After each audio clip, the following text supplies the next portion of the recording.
마태복음 27장을 통해서 십자가라는 제목으로 말씀을 전하겠습니다. 마태복음 27장에는 주 예수님께서 우리 대신 십자가를 지시고 형틀에 달리시고 죽음에 이르는 장면을 그려놓고 있습니다.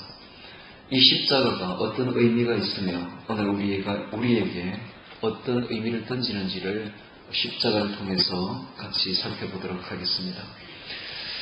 자, 27장 1절부터 보면서 1절에 새벽에 모든 대제사장과 백성의 장로들이 예수를 죽이려고 함께 의논하고 결박하여가 나오고 있습니다. 이 새벽은 바로 산헤드린 공회의 합법적인 시간이었고 그들은 예수님을 죽이려고 총독 빌라도에게 넘겨줄 때 결박하고 끌려갑니다. 양손을 뒤로 묶어서 포선으로 묶었다는 이야기입니다.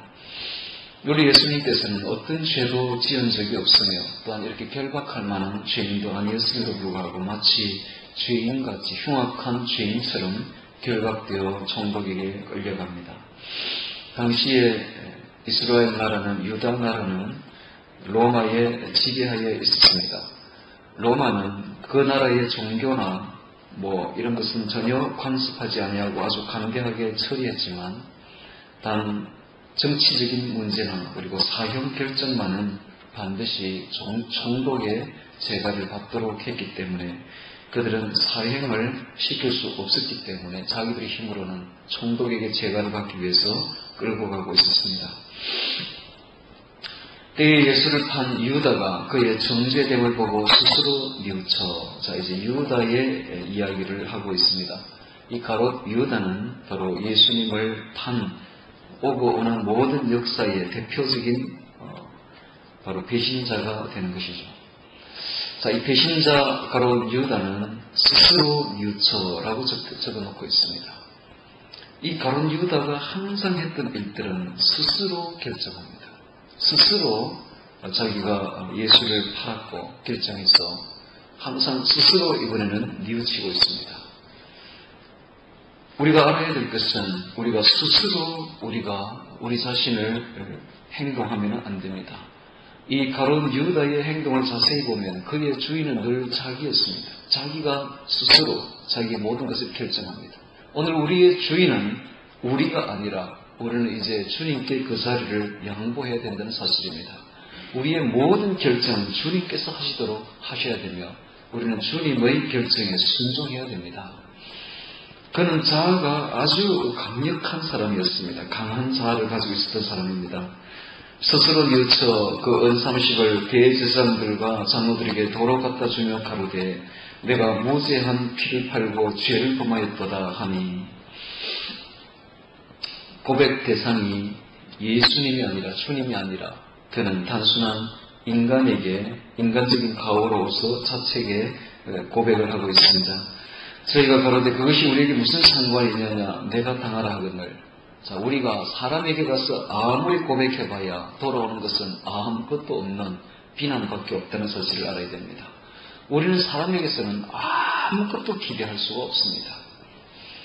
오직 우리가 기댈 수 있는 분은 예수님밖에 없습니다. 우리가 예수님 앞에 가서 고백하고 예수님께 기댈 때 진정한 위로를 받는 것이지 사람에게 가서 아무리 기대보고 아무리 고백해봐야 우리에게 돌아오는 것은 비난밖에 없다는 사실입니다. 5절에 보니까 유다가 오늘 성소에 던져놓고 물러가서 스스로 목매어 죽은지라. 자, 그는 이방인의 뜰을 지나고 여인의 뜰을 지나서 이제 제사장 뜰에 들어갈 수가 없었기에 그는 제사장 뜰에 그의 받았던 은30을 던져놓고는 물러가서 스스로 목매어 죽었습니다. 그 역시 죽음조차도 스스로 결정했던 것입니다.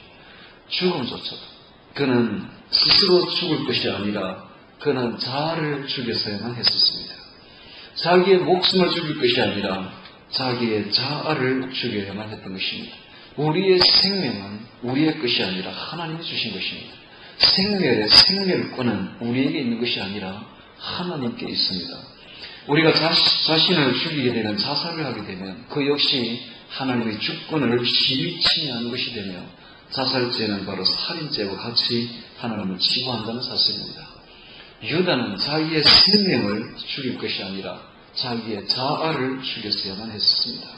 자기의 자아를 죽이고 주님께 나아가 조용히 주님께 나아가 주님께 무릎 꿇고 자신의 모든 것을 회개했어야만 됐었습니다. 그러나 그는 자기의 자아를 죽이지는 아니하고 자신의 목숨을 죽이고야 말았습니다. 자, 이때의 이 상황을 전하는 이야기는 바로 이렇습니다. 유다가 은을 거기에 던져놓고는 스스로 이제 물러가서 정신없이 헤매고 있었습니다. 그런데 어떤 목수들이 무엇을 십자가를 만들고 있는 것을 봅니다. 그는 그 누구의 십자가라고 물었습니다. 그래서 바로 예수의 십자가라는 말을 목수에게서 듣자 그는 그 길로 벼랑에 있는 나무 위로 올라가서 거기에 자기의 목을 메었습니다. 그리고 그는 죽었는데 그 나무가 약해가지고 그 무게를 이기지 못하고 나무가 부러져서 벼랑 아래로 곤두박질 치게 됩니다. 시체가 창자가 탁 튀어나오는 그런 비참한 죽음을 그는 맞게 됩니다. 여러분, 오늘 우리가 자신의 자아를 죽여야 됩니다. 내 자신의 자아를 죽이고 내 자신의 모든 것을 예수님께 굴복시켜야만이 우리가 삽니다.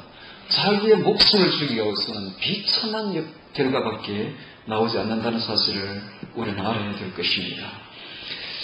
자, 6절에 대제사장들이 그 은을 거두며 가로되 이것은 피값이라 성전고에 넣어둠이 옳지 않다 하고 성전고가 나옵니다. 이 성전고는 성전 헌물 창고입니다. 부정한 자의 소득은 절대로 보관하지 못하는 것이 법이었습니다. 그래서 이곳에 넣어둠이 옳지 않다 하고 언언한 후에 이것으로 토기장의 밭을 사서 나그네의 묘지를 삼았습니다. 즉 이방인 개종자의 묘지 매입에 사용되었습니다. 그러므로 오늘날까지 그 밭을 피값이라 일컫느니라. 이에 선지자 예레미야가 하신 말씀이 이루었나니 일렀을 때 저희가 그 전가된 자 곧 이스라엘 중에서 전가 한 자의 가격 곧 은 30을 가지고 토기장의 밭값으로 주었으니 이는 주께서 내게 명하신 바와 같으니라 하였더라.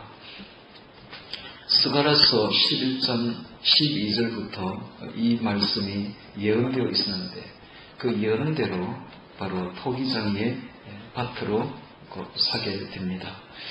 11절에 보겠습니다. 예수께서 총독 앞에 서서나 총독이 물어가로되 내가 유대인의 왕이냐 하고 묻습니다. 당시에 예수님은 정치적인 반역자로 제목이 고소가 되었던 것입니다. 그래서 총독이 단도직입적으로 네가 유대인의 왕이냐 하고 묻습니다. 예수께서 대답하시되 너희의 말이 옳도다 했습니다. 지금 내가 말한 대로다 했습니다. 대제사장들과 장로들에게 고소를 당하되 아무 대답도 아니하시는지라.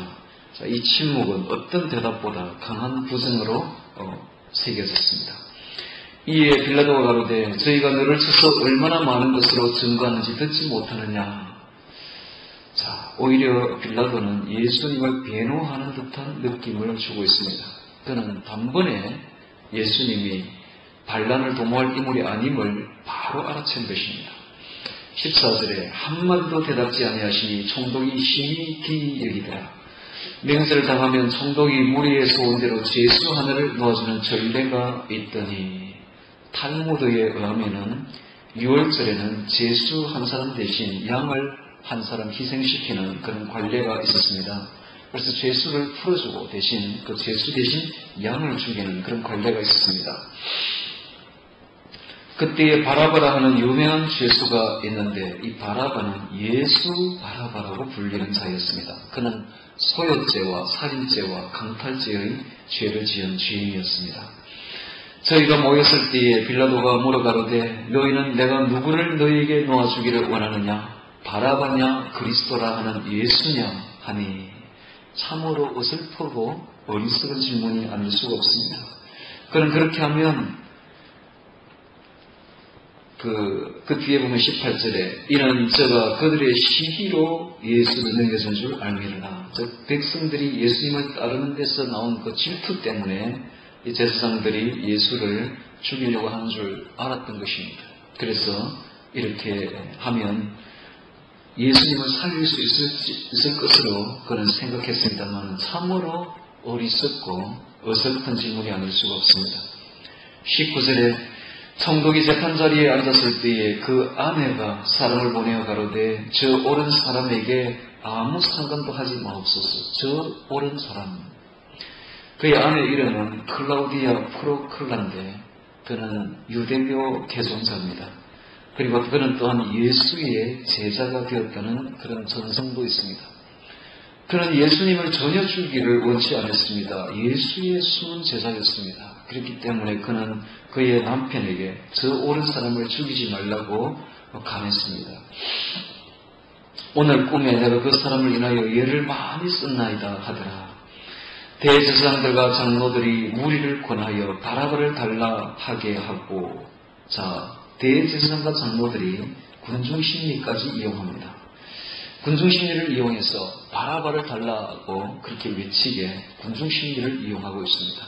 나중에 이 베드로가 이 부분을 가지고 굉장히 책망을 하는 것이 사도행전 3장에 나오고 있습니다. 총독이 대답하여 가로되 둘 중에 누구를 너에게 놓아주기를 원하느냐? 가로되 바라바로소이다. 빌라도가 가로되 그러면 그 그리스도라 하는 예수를 내가 어떻게 하랴? 저희가 다 가로되 십자가에 못 박혀야 하겠나이다. 빌라도가 가로되 어찌면요 무슨 악한 일을 하였느냐? 저희가 더욱 소리질러 가로되 십자가에 못 박혀야 하겠나이다 하는지라. 빌라도가 아무 효용도 없이 도리어 밀란이 나르는 것을 보고, 밀란, 정치인들이 가장 두려워하는 것이 바로 밀란, 예나 지금이나 밀란입니다. 물을 가져다가 무리 앞에서 손을 씻으며 가로되 이 사람의 피에 대하여 나는 무죄하니 너희가 당하라. 백성이 다 대답하여 가로되 그 피를 우리와 우리 자손에게 돌릴지어다 하거늘. 이에 바라바는 저에게 놓아주고 예수는 채찍질하고 십자가에 못 박히게 넘겨주니라. 자, 이 사람들이 그 피를 우리와 우리 자손에게 돌릴지어다 라고 말했습니다. 예수의 죽음을 대한 책임을 지겠다는 자신만만한 태도를 보이고 있습니다마는 불과 몇 년 지나지 않아서 주후 70년에 그 엄청난 살육과 함께 멸망이 있게 됩니다. 예루살렘의 당시에 6월절에 사람들이 모이는데 죽은 사람의 숫자만 110만 명이 죽었습니다. 끌려서 포로로 간 사람만 해도 9만 7천 명이 끌려가게 됩니다. 그때 이후로 2000년 동안 나라 없이 온 서름을 그냥 당하게 되는 그런 나라 없는 서름을 유대인들이 안게 되는데, 바로 이 엄청난 책임을 지는 이야기를 지금 그들이 아무것도 모른 채 이렇게 하고 있는 것입니다. 그 피를 우리와 우리 자손에게 돌릴지어다. 예수의 피에 대한 책임을 그들이 2000년 동안 지게 된 것입니다. 한편 이 빌라도는 정의와 불의 사이에서 언제나 무엇을 택했느냐 하면 그는 불의를 택한 자입니다. 오늘 우리가 진리와 불의 속에 살고 있을 때 우리 역시 불의를 택하는 경우가 너무나 많습니다만 그에 대한 상당한 보응은 우리가 받아야 됩니다. 우리는 진리 위에 서야 되며 진리를 택해야 되는 것입니다. 빌라도는 또한 자기의 책임을 매달리고 하고 있습니다. 자신의 손을 씻습니다. 나는 이 피에 대하여 무죄하다라고 말하고 있습니다. 그는 총독이었습니다. 총독의 관할하에 있는 지역에서 자신의 책임을 회피하는 그런 총독의 권위를 여지없이 실추시키는 일을 하고 있는 것을 우리가 볼 수가 있습니다. 이 이후에 이 빌라도가 어떻게 되었느냐 하면 사마리아에 작은 폭동이 일어나자 그 폭동을 진압하다가 수많은 사람을 학살하게 됩니다. 그 죄로 인해서 로마에 소환되었고 로마에 소환되어서 있던 중에 그가 자신이 자살하게 됩니다. 자, 그는 언제나 정신착란증이 일어나서 아침에 일어나면 내 손에 웬 피가 하면서 피를 계속 씻었다고 합니다. 사실은 남들이 볼 때는 피가 전혀 없는데 자기는 늘 자신의 손에 피가 묻어 있었다고 그렇게 이야기를 하면서 피를 씻었다는 그런 이야기가 우리에게 들려오고 있습니다. 그는 평생에 자책하면서 살았고 결국은 비참한 죽음을 맞게 됩니다. 오늘 우리도 역시 빌라도와 같이 진리와 불의 앞에서 결정해야 되는 그런 것에 우리는 노출되어 있습니다.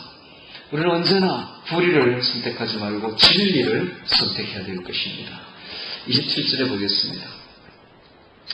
이에 총독의 군병들이 예수를 데리고 관청 안으로 들어가서 그 온 군대를 그에게로 모으고 그의 옷을 벗기고 홍포를 입히며, 홍포는 로마 군인들이 뒤에 입고 있는 붉은 망토를 말합니다. 가시 면류관을 넣고 그의 머리에 씌우고 갈대를 그 오른손에 들리고, 가시 면류관은 왕관을 뜻하며 갈대는 또한 왕의 지팡이 호를 뜻합니다. 그 오른손에 들리고 그 앞에 무릎을 꿇고 희롱하여 가로되 유대인의 왕이여 평안할지어다, 즉 황제 폐하 만세, 이런 뜻이죠. 하며 그에게 침뱉고 갈대를 빼서 그의 머리를 치더라. 희롱과 조롱과 조소를 그렇게 했습니다. 그런 과정 속에서, 이런 조롱과 희롱 속에서 우리 주님은 이방인의 경배를 받고 있다는 사실입니다. 참으로 이방인에게 경배를 받으리라는 그런 예언이 이런 조롱 속에서도 이루어지고 있다는 사실입니다. 희롱을 당한 후 홍포를 벗기고 도로 그의 옷을 입혀 십자가에 못 박으려고 끌고 나가니라. 나가다가 구레네 시몬이란 구레네 사람을 만나며 그를 억지로 같이 가게 하여 예수의 십자가를 지었더라. 자, 구레네 시몬이 잠시 나오고 있습니다. 이 구레네 시몬은 구레네에 살고 있던 유다인 시몬입니다. 구레네는 아프리카 쪽이죠. 그곳에서 유월절을 맞으려고 예루살렘에 왔다가 자신 앞에 쓰러지는 예수님을 보게 됩니다. 예수님은 그날 얼마나 채찍에 맞았든지 아침에 걸어갈 때에 그의 무릎이 3번이나 넘어져서 깨어질 정도로 넘어지고 결국은 일어나지 못하게 됩니다.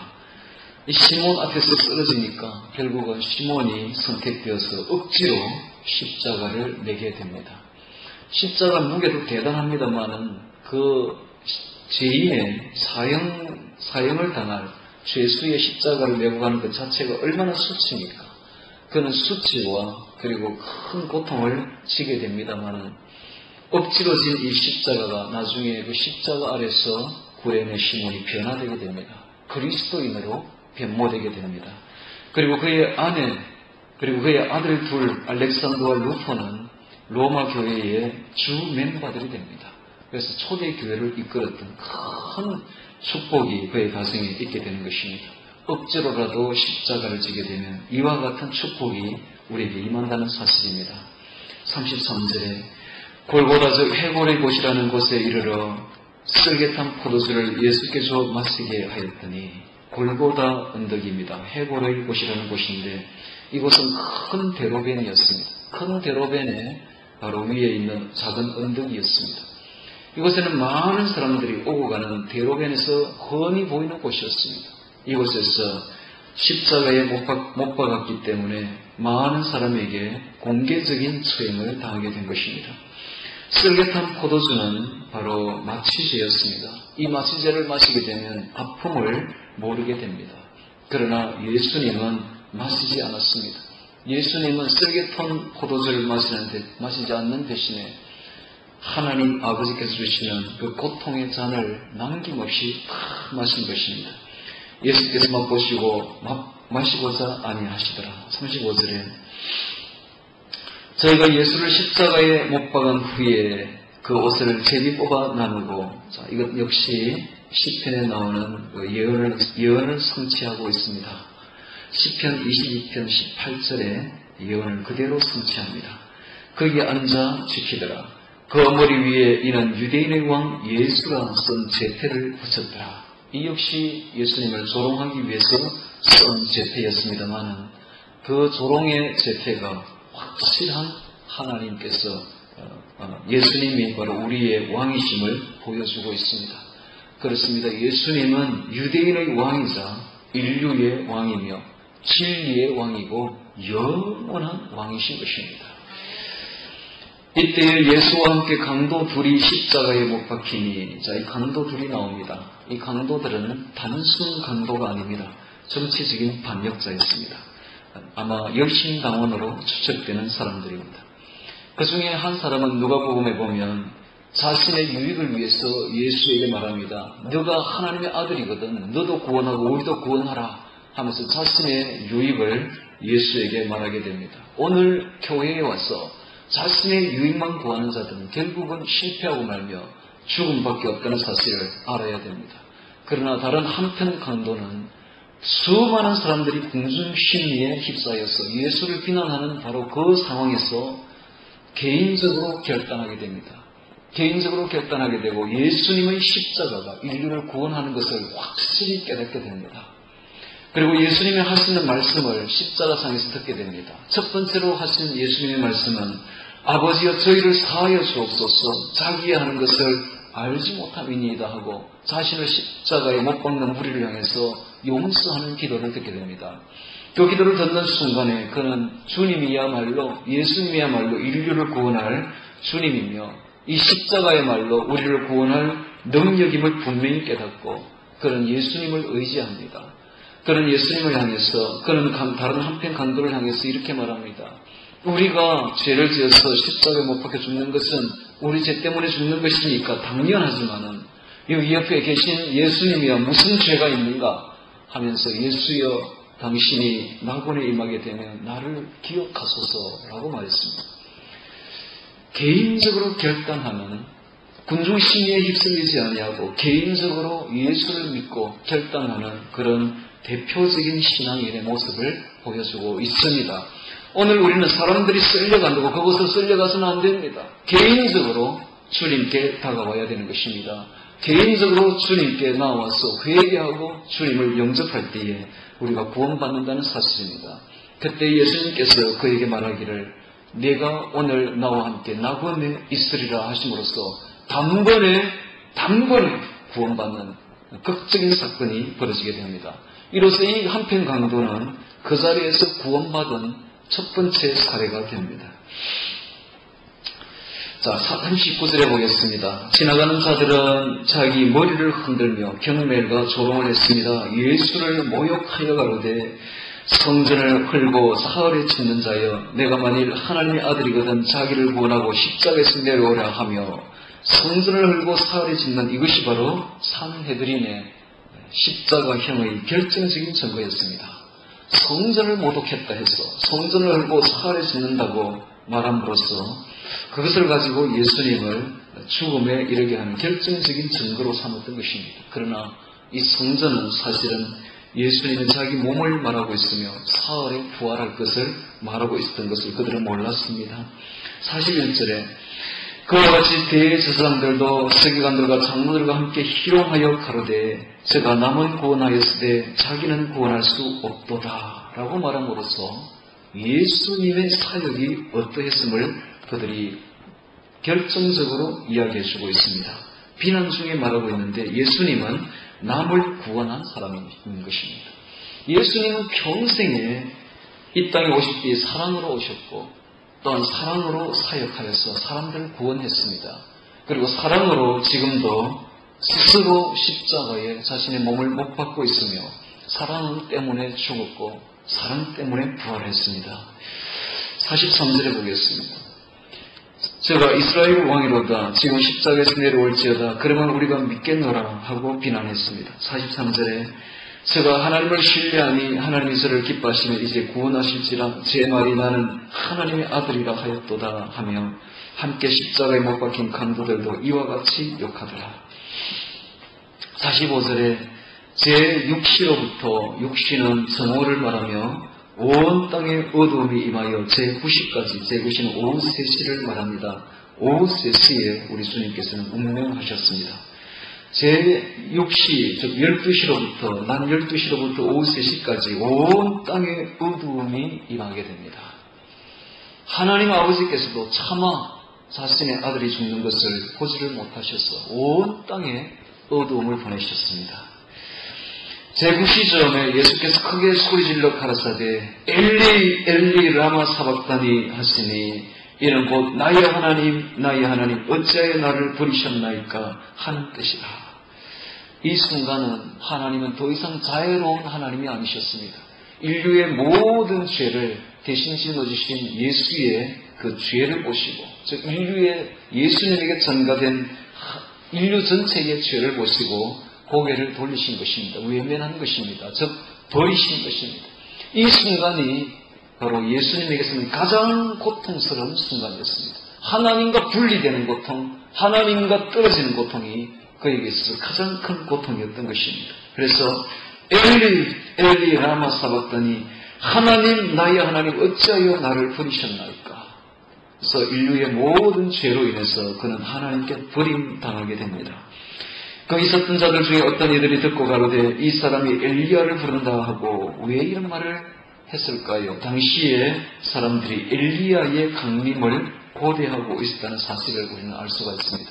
당시 일반적인 사고가 엘리야가 다시 온다라는 사고가 팽배했습니다. 그들은 세례 요한이 엘리야였던 줄 몰랐던 것입니다. 그 중에 한 사람이 곧 달려가서 해용을 가지고 흰 포도주를 먹게 하여 갈대에 끼워 마시거늘 그 남은 사람들이 가로되 가만두어라, 엘리야가 와서 저를 구원하나 보자 하더라. 예수께서 다시 크게 소리 지르시고 영원히 떠나시다.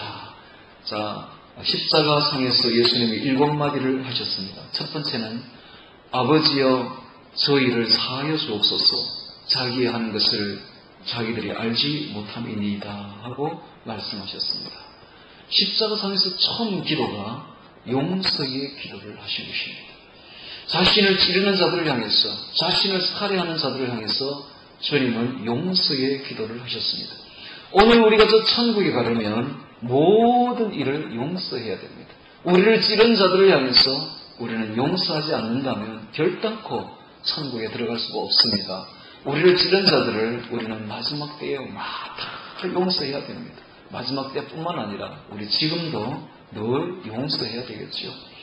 두 번째는 내가 진실로 너에게 이르노니 오늘 너가 나와 함께 낙원에 있으리라 하심으로써 한편 강도에게 구원의 이야기를 해주신 것입니다. 세 번째는 자기 어머니를 보고 마리아를 보고 한 말입니다. 여자여 보소서 아들이니이다. 또 요한복음은 보라 너의 어머니라 라고 말함으로써 끝까지 효성을 다하는 모습을 보여줍니다. 그때 이후로 이 요한은 그 마리아를 자신의 어머니처럼 모시고 끝까지 에베소 교회에서 그렇게 같이 살았다고 전해집니다. 네 번째는 바로 여기에 적힌 엘리 엘리 라마 사박다니, 하나님 나의 하나님 어찌하여 나를 버리시나이까 라는 이 말씀이며, 다섯 번째는 내가 목마르다 하셨고, 여섯 번째는 다 이루었다 라고 말함으로써 십자가를 통해서 인류의 모든 죄를 다 값을 치루었음을, 다 치루었다, 다 이루었다, 모든 죄값을 다 지불했음을 선포하셨습니다. 이로써 우리가 예수님을 믿고 예수님 앞에 진실히 회개한다면 우리의 모든 죄는 죄값이 다 지불되어 버리는 것입니다. 주님의 공로로서, 주님의 보혈로서 우리의 모든 죄값을 남김없이 다 지불하는 것입니다. 그래서 예수 이전의 모든 예수 믿는 오실 예수를 바라본 성도들의 모든 죄와 예수님 이후에 오신 예수를 바라보고 믿는 모든 성도의 죄를 남김없이 사하신 것입니다. 이 기쁜 소식이 바로 십자가의 이야기입니다.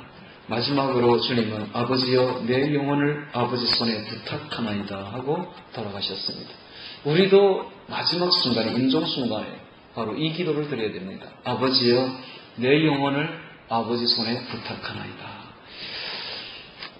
하시고 영원히 떠나시다. 51절에 이에 성소휘장이 위로부터 아래까지 찢어져 둘이 되고, 이 성소휘장은 지성소와 성소를 막아놓은 휘장인데 두께가 약 3cm 되는 결코 찢어질 수 없는 휘장입니다. 그런데 이것이 위로부터 아래로 쫙 찢어져서 성소와 지성소가 분리되지 아니하고 이제 하나가 되어버렸다는 것은 우리가 이제는 예수를 통해서, 예수님의 보혈을 통해서 성소에까지, 지성소까지 들어갈 수 있는 자격이 갖추어졌다는 이야기입니다. 그래서 오늘 우리는 직접적으로 하나님께 기도할 수 있는 길이 쫙 열리게 된 것입니다. 가톨릭에 가면 사람들이 항상 하나님께 바로 기도하지 못하고 마리아에게 기도하고, 또는 자신의 죄를 하나님께 직고하지 못하고 신부들에게 고해 성사를 하는 것을 볼 수가 있습니다. 그들은 찢어진 휘장을 다시 기워서 쓰고 있다는 사실입니다. 오늘 우리는 휘장은 이미 찢어졌다는 사실을 아시고 우리가 직접적으로 나아갈 수 있는 길이 열렸다는 사실입니다. 우리가 나가서 무릎 꿇고 기도하면 하나님께서 직접적으로 들으시고 우리의 죄를 직접적으로 회개하면 주님께서 직접 들으신다는 사실입니다. 성소 휘장이 위로부터 아래까지 찢어져 돌이 되고 땅이 진동하며 바위가 터지고 지진이 일어났습니다. 지진이 크게 일어나서 바위가 터지고 땅이 진동하는 큰 역사가 일어났습니다. 자, 이때 지금 인터넷상에서 밝혀지는 이야기가 법궤가 밝혀진다, 법궤를 찾았다라는 그런 그 대목을 읽어보면 참 재밌습니다. 이때에 이 지진으로 인해서 예수님의 그 십자가에 흘리신 피가 땅속 바위 속으로 스며들게 되고 그 바위 속 바로 밑에에 바로 법궤가 안치되어 있으면 숨겨져 있었는데 그 법궤에 떨어졌다고 그렇게 이야기를 하고 있습니다. 이 법궤는 바벨론 그 포로가 바벨론 그 침공이 있었을 때에 급히 바벨론에게 빼앗기지 않으려고 그 골고다 언덕 밑에 바위 동굴에 숨겨놓고 매장해버리는 것이 바로 예수님께서 이때에 피를 흘릴 때고 지진으로 인해서 바위가 터지고 바위 속으로 피가 스며들게 되고 그 법궤 위에 있는 속죄소에 피가 떨어지게 되었다고 그렇게 전해집니다. 지금도 그 바위에 가면 피 흔적이 있는데 곧 살아있는 피처럼 그렇게 느껴진다고 해요. 그래서 그것을 조사를 했는데 떼어와서 염색체 조사를 했는데 놀랍게도 염색체가 46개 있어야 될 인간의 염색체가 23개밖에 없는 것이 밝혀진대요. 그래서 마치 마리아의 즉 인간의 인성을 지닌 마리아의 염색체만 보이고 남자의 염색체가 전혀 보이지 않는다는 거예요. 즉 성령으로 잉태된 예수님의 흔적이 그 피만 봐도 그대로 유실히 보여진다고 전해집니다. 어쨌든 항상 황소의 피를 가지고 속죄소에 뿌려가지고 백성의 죄를 사했던 구약의 그 모든 것이 실제적으로 이때에 예수님에 의해서 이루어졌다는 사실입니다. 어쨌든 무덤들이 열리고 자던 성도들의 몸이 다시 일어나되 무덤이 열리고 죽어있었던 성도가 많이 일어나게 됩니다. 부활하게 됩니다. 앞으로 이것은 성도들이 부활할 것을 예표하고 있습니다.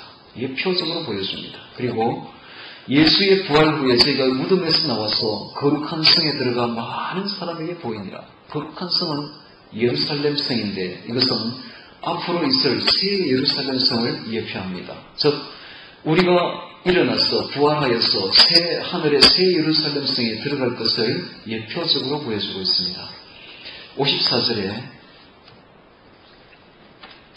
백부장과 함께 예수를 지키던 자들이 이 백부장은 4명이 한조가 된 군사들과 함께 바로 십자가 아래를 지키고 있었습니다.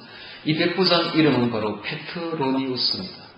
이 페트로니우스는 그 모든 것을 지켜보고 예수님의 7번의 가상치론도 들었습니다. 그리고 12시부터 3시까지 있는 그 거대한 어둠도 보았습니다. 그리고 그가 말하기를 그것도 지진과 그 되는 모든 일을 보고 심히 두려워하여 가로되 이는 진실로 하나님의 아들이었도다 라고 고백합니다. 이때 이후로 십자가 아래에서 이 백부장이 변화되게 되는데 그는 진실한 믿음을 가지게 되고 그 이후에 갑바도기아에 가서 순교까지 할 정도의 신앙인이 됩니다. 십자가는 사람을 변화시켜버렸습니다. 십자가는 이방인을 변화시켜버린 것입니다. 이방인 군대를 변화시켜버렸습니다. 예수를 섬기며 갈릴리에서부터 온 많은 여자가 거기 있어.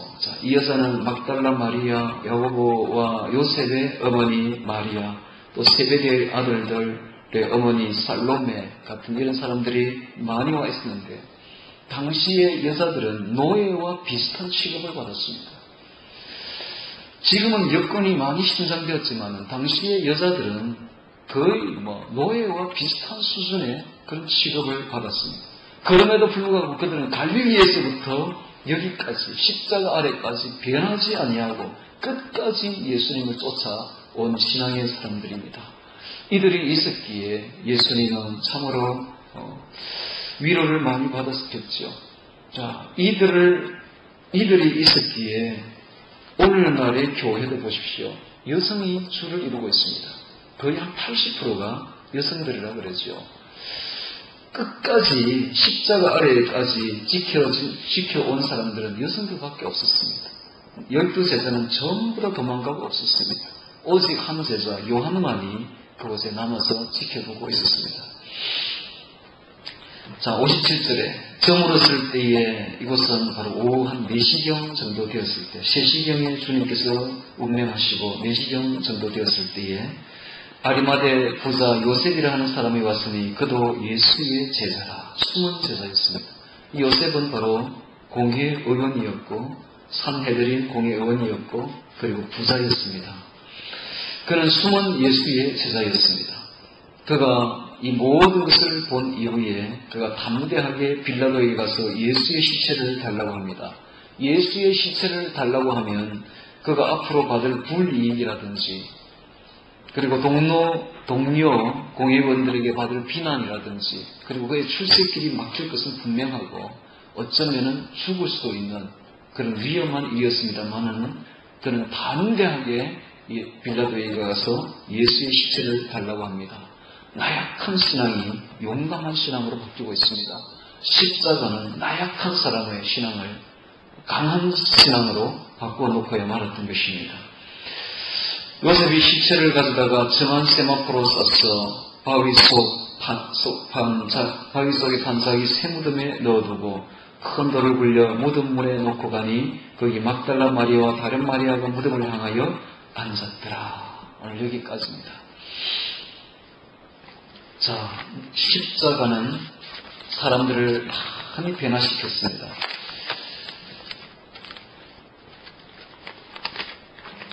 창세기 35장 9절 이하에 보면 이런 말이 있습니다. 야곱에게 하는 말이 그에게서 국민과 많은 국민이 너에게서 나고 왕들이 너의 허리에서 나오리라 하는 말을 합니다. 허리에서 야곱의 허리에서 왕들이 나오겠고 국민들이 나올 것이다 라는 말을 예언하고 있습니다. 이 허리가 히브리어로는 에렉 야곱인데 이 에렉 야곱을 해석을 해보면 야곱의 넓적다리라는 뜻입니다. 허리가 아니고 사실은 넓적다리를 뜻하고 있죠. 이 넓적다리는 바로 야곱의 위골된 환독뼈를 뜻하고 있습니다. 야곱은 자신이 기도하던 그곳에서 주님을 만나게 되고 밤새도록 처절한 눈물의 기도를 드리게 됩니다. 그리고 새벽녘에 그는 위골된 환독뼈를 가지게 됩니다. 참으로 그 자리는 눈물과 번민과 아픔과 고통의 자리였습니다. 그곳은 신앙의 싸움이 있는 자리였고 기도가 있는 자리였습니다. 아픔과 고통의 자리였습니다. 신앙의 싸움이 있는 자리였습니다. 바로 이 기도의 자리에서 그가 새롭게 태어납니다. 이스라엘이라는 이름을 가지게 됩니다. 그리고 바로 그곳에서부터 그의 모든 국민들이 왕들이 태어날 것이라는 이야기입니다. 바로 십자가 아래인 것입니다. 십자가 아래에서 야곱은 진정으로 거듭 태어난 것입니다. 우리 성도들이 태어나는 곳은 거듭나는 곳은 바로 십자가 있는 곳입니다. 십자가 자리에서 그곳에서 우리가 새롭게 거듭나는 것입니다. 그것이 바로 생육과 번성의 유일한 출구인 것입니다. 시련의 고통이 없이는 눈물 나는 신앙의 아픔이 없이는 인내가 없이는 결코 이스라엘이 될 수가 없는 것입니다. 오늘 우리 이스라엘이 될 수 있는 것은 바로 십자가 아래에서만이 이스라엘이 될 수가 있습니다. 금은 불로 연단을 받아야 점검이 됩니다. 진주족에는 상처를 받아야만 진주를 잉태하는 법입니다. 곡식을 뺄 때는 수레바퀴에 끌리고 말바꿀고로 밟아야 됩니다. 그래도 알곡은 부서지지 않습니다. 알곡을 추수해내는 하나님의 지혜가 바로 그렇습니다. 평안하고 고인 물은 썩게 됩니다. 물은 굽이쳐 흘러야 되며 바위에 부닥쳐야 됩니다. 때로는 땅속으로 스며들어야 됩니다. 그럴 때 물은 생명력을 가지게 됩니다. 신앙인의 삶은 바로 이렇습니다. 신앙인도 이 물줄기처럼 굽이쳐 흘러야 됩니다. 때로는 바위에 부닥쳐야 됩니다. 때로는 땅속으로 스며들어야 됩니다. 그럴 때에 고결하고 생명력이 있는 신앙으로 거듭나게 됩니다. 그것이 바로 십자가 아래인 것입니다. 십자가 아래에서만이 진정한 참신앙인으로 거듭나는 것입니다. 고난의 자리가 있는 바로 그곳이 하늘나라로 올라가는 사닥다리가 있는 자리요, 십자가 아래가 바로 하늘 성도가 태어나는 자리인 것입니다. 십자가는 우유부단했던 요셉을 결단력 있는 사람으로 변화시켰고, 비겁한 요셉을 용기 있는 사람으로 변화시켰습니다. 십자가는 믿음 없는 페트로니우스라는 그런 이방인을 믿음 있는 사람으로 변모시켜버린 것입니다. 바로 이 십자가만이 우리의 능력이며 십자가만이 바로 우리의 생명이라는 사실입니다. 십자가가 바로 우리의 전부인 것입니다. 오늘 우리 성도들은 평안하면서 아무 일도 일어나지 않는 그러한 상태로서는 아무 일도 할 수 없다는 사실을 깨달아야 됩니다. 성도는 모름지기 십자가 아래 서야 되며 주님과 함께 십자가를 져야만 됩니다. 이 고난의 십자가만이 우리를 변화시킬 수 있으며 또 저 하늘의 영광의 상급을 보증합니다. 십자가는 곧 하늘의 영광으로 이어진다는 사실입니다. 십자가를 통해서 영광스러운 성도들이 되시기를 주의 이름으로 축원합니다.